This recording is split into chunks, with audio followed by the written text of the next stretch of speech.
ప్రజలారా, మా YouTube channel, నా పేరు రాజు. టీటీడీ కల్తీ నెయ్యి వ్యవహారము వైసీపీ గవర్నమెంట్ జరిగిన విషయం మనకందరికీ తెలిసిందే. దీంట్లో అప్పటి భూమన కరుణాకర్ రెడ్డి గారు కావచ్చు, వైవి సుబ్బారెడ్డి గారు కావచ్చు, శివిరెడ్డి భాస్కర్ రెడ్డి గారు కావచ్చు, అలాగే ధర్మారెడ్డి గారు కావచ్చు, ఇంకా వీళ్ళందరికీ ఈ కల్తీ నెయ్యి వ్యవహారంలో సంబంధం ఉందనేది కూడా మనకు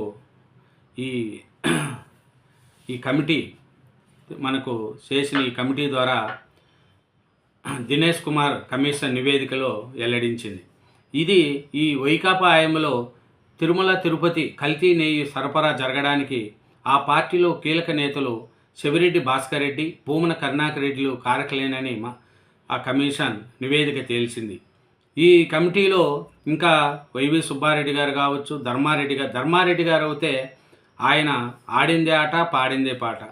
ఆయన వైసీపీ వాళ్ళ వైఎస్ కుటుంబానికి కూడా బంధువు ఆ ధర్మారెడ్డి. ఆయన ఎట్లా చేయమంటే అట్లా చేశాడు. కల్తీ వ్యవహారంలో పూర్తిగా విస్మరించిన వ్యక్తే ధర్మారెడ్డి. అట్లాంటి ధర్మారెడ్డి ఈ పొద్దు మనం ఈ కల్తీ వెంకటేశ్వర స్వామి దేవస్థానంలో ఈ కల్తీ వ్యవహారంలో వీళ్ళు కూడా భూమన కరుణాకర్ రెడ్డి, శివిరెడ్డి భాస్కర్ రెడ్డి, వైవి సుబ్బారెడ్డి గారి పాత్ర ఉందనేది కూడా ఈ దినేష్ కుమార్ కమిషన్ నివేదికలో వెల్లడించింది. ఈ కొనుగోలు కమిటీ సభ్యుల హోదాలో టెండర్ నిబంధనలకు సడలింపునకు పచ్చజెండా ఊపారు. ఎవరు? ఈ కల్తీ నెయ్యి సరఫరాకు శివిరెడ్డి, భూమనాలు కూడా కారకలే. కన్వీనర్ హాజరు కాని సమావేశంలో ఏకపక్షంగా నిర్ణయం తీసుకున్నారు. డైరీలను 2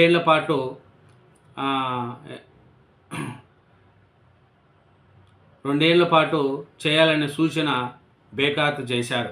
ఆ నిర్ణయాలతో తిరుమల తిరుపతి దేవస్థానంలోకి కల్తీ నెయ్యి సరఫరా సమస్యలు సొరబాటు అని ఈ నివేదికలో వచ్చిందండి.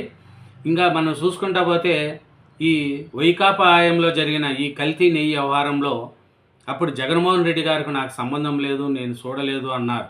కానీ అందరికి కూడా సంబంధం ఉంది. ఎందుకంటే ధర్మారెడ్డి వైఎస్ కుటుంబానికి బంధువు. ఆయన ఏం చెప్తే అది చేస్తారు. అందుకే రాజశేఖర రెడ్డి గారు సీఎంగా ఉన్నప్పుడు కూడా ధర్మారెడ్డినే పెట్టుకున్నారు. ఇప్పుడు కూడా జగన్మోహన్ రెడ్డి గారు సీఎం అయినాక మళ్ళీ ధర్మారెడ్డి గారిని రప్పించుకున్నారు. అంటే వీళ్ళు ఆ కుటుంబానికి వీర విధేయులు. వీళ్ళంతా భూమన కరుణాకర్ రెడ్డి కావచ్చు, శివిరెడ్డి భాస్కర్ రెడ్డి కావచ్చు, వైవి సుబ్బారెడ్డి గారు కావచ్చు. ఈ కల్తీ నెయ్యి వ్యవహారంలో చూసుకుంటా పోతే ఇంకా ఘోరంగా నడిచింది. ఈ సుబ్బారెడ్డిని ఈ కల్తీ నెయ్యి వ్యవహారంలో వైవి సుబ్బారెడ్డిని వదిలేసినట్ట అనేది కూడా మనకు తెలుస్తుంది. ఈ కల్తీ నెయ్యి కుంభకోణంలో స్పష్టమైన పాత్ర కనిపిస్తున్న నిందితుడిగా చేర్చలేదు ఈ సిట్. ఆయన పిఏ చిన్నప్పన్న తీసుకున్న లంచం ఎవరికి వెళ్ళిందో నిగ్గు తేల్చరా? బ్యాంకు ఖాతాలు పరిశీలనకానే దర్యాప్తు మమ.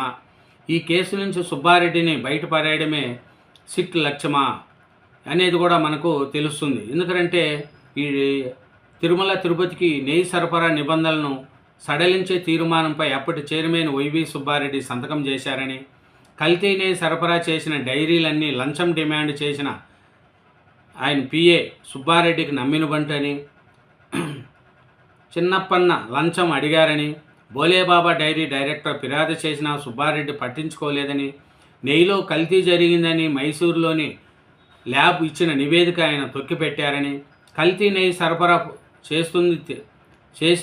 చేస్తుందని తెలిసినా బోలేబాబా నుంచి నెయ్యి కొనుగోలు అడ్డుకోలేదని, తన కళ్ళ ముంద ఎన్ని దృష్టాంతాలు కనిపిస్తున్నా ఈ కుంభకోణంపై దర్యాప్తు జరిపిన సిట్టు మాత్రం సుబ్బారెడ్డిని వదిలేసినట్లే కనిపిస్తుంది.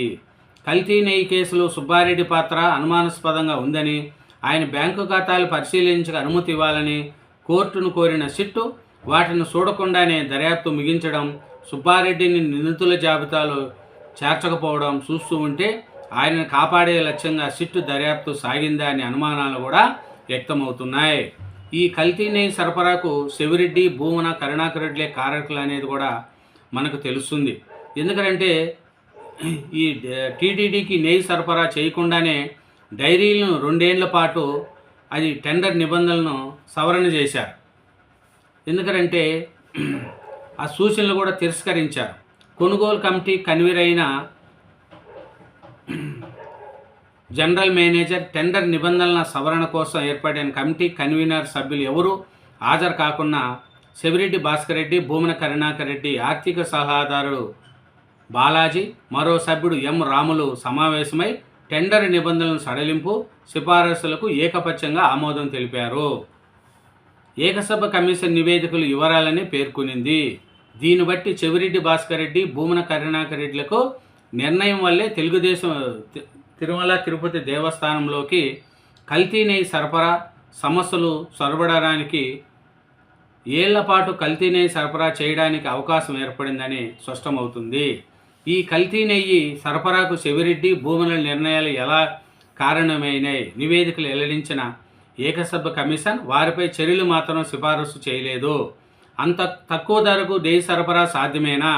అసాధారణ అనిపించేంత తక్కువ ధరలకు నెయ్యి సరఫరా చేస్తామంటూ కొన్ని డైరీలు బిడ్లు దాఖలు చేయగా అసలంత తక్కువ ధరకు నెయ్యి సరఫరా సాధ్యమేనా అనే కనీస అనుమానాలైనా వ్యక్తం చేయకుండా ఆ బిడ్లు కొనుగోలు కమిటీ గుడ్డిగా ఆమోదించింది. ఈ కల్తీ నెయ్యి వ్యవహారంలో అప్పుడు వైసీపీ ప్రభుత్వంలో కల్తీ నెయ్యి జరిగిందండి. ఎందుకంటే భక్తుల మనోభావాలతో ఆడుకున్నారు వైసీపీ వాళ్ళు. అక్కడ వైవి సుబ్బారెడ్డి గారు అన్ని చేసినా కూడా వైవి సుబ్బారెడ్డి గారి పాత్ర లేనట్టే సిట్టు దర్యాప్తు జరిపిస్తుంది. అలాగే భూమన కరుణాకర్ రెడ్డి గారి మీద యాక్షన్ తీసుకునే స్థితిలో లేరు. చెవిరెడ్డి భాస్కర్ రెడ్డి గారి మీద యాక్షన్ తీసుకునేట్టుగా లేరు. ఎందుకంటే ఈయన వైవి సుబ్బారెడ్డి గారు పిఏ అవుతే ఆయన వసూలు చేసిన డబ్బులు ఎవరికి ఇచ్చారు ఏమి అనేది కూడా చిన్నప్పన్న ఆయనే నిందితుడంట. ఆయన ఈ ఆదాయం చూస్తే చాలా చేశారు, డబ్బులు వసూలు చేశారు. ఈ కల్తీ నెయ్యి వ్యవహారంలో, టెండర్ల వ్యవహారంలో ఎంత కూడా జరిగింది. ఇవన్నీ వైవి సుబ్బారెడ్డికి తెలియకుండానే ఉంటాయా? జగన్మోహన్ రెడ్డి గారికి తెలియకుండానే ఉంటాయా? ధర్మారెడ్డి గారికి తెలియకుండానే ఉంటాయా? కాబట్టి ఈ కల్తీ నెయ్యి వ్యవహారంలో కూడా ప్రభుత్వం ఊరికే అడావుడే తప్ప ఏమీ ఎవరి మీద కూడా చర్యలు తీసుకునే అవకాశాలు కనిపించట్లేదు. భూమన కరుణాకర్ రెడ్డి మీద కానీ, వైవి సుబ్బారెడ్డి గారి మీద కానీ, చెవిరెడ్డి భాస్కర్ రెడ్డి గారి మీద కానీ ఎవరి మీద లేదు. జగన్మోహన్ రెడ్డి గారి మీద ఎవరి మీద లేదు. ఈ ఊరికి అడావుడి తప్ప ఏమీ లేదు. వాళ్ళ జోలికే పోదు.